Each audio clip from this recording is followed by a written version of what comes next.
in my opinion, actually, when you first go to, or when I first went into the obesity kind of field, that's kind of the first thing that you leave home with is this the food industry, and the foods, and what what are we eating? Because obviously, I mean, if anybody classically wants to lose weight, they would go to a nutritionist and they would tell them, okay, let's eat this, let's count what we eat, let's do that.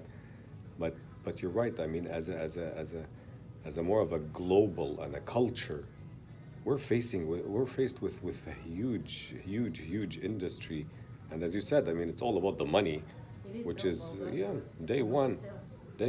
Day one, and the targets, unfortunately, as you said, could be from the little child that is now kind of like the biggest target for these companies to everybody really. I mean, uh, the amount of foods you mentioned, a couple of foods that are, yes, it is, as you said, the cereal, like starting your day with cereal and milk. That's a lot of sugar. I mean, I how just cannot.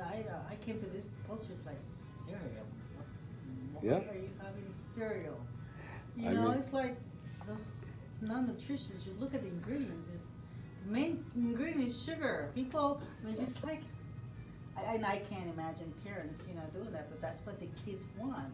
that's what the kids want. That's the word there. So that's what the kids want. Of course, the kid wants sweet, and now it's not just want. It's like almost a norm.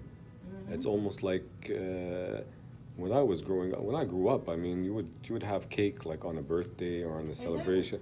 Now you like cake is you can have like cake 3 times in a day, and it doesn't have to be a cake. I mean, but it's obviously going to be like a bagel and a donut and an ice cream and a cookie and even those the sugar that now exists in these foods is not even the sugar that we had in our Yeah. day.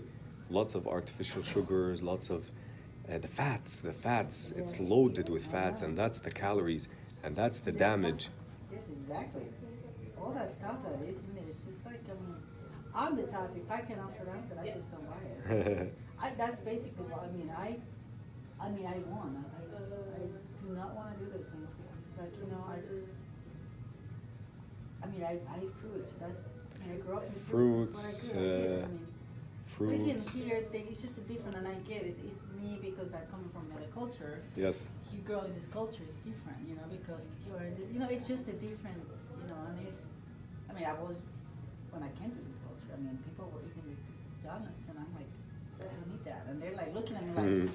it's kind Yeah. of difficult to kind of adjust to this because it's like, you know, Yes. you want to blend in, but I do not want to live, no, Yeah, thank you for sharing that. At least, I mean, a lot of folks that come to America or American food are now going to their countries.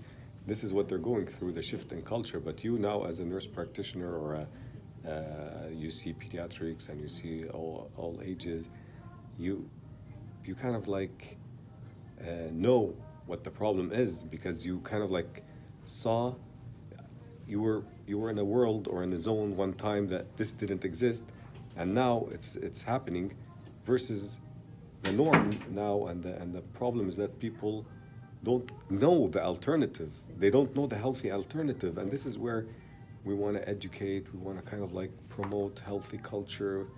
It's going to take a lot of time. yes. You said it could start from the dentist that's talking about these sugars in the tooth, which is a classic example, to even the school lunches and policymakers there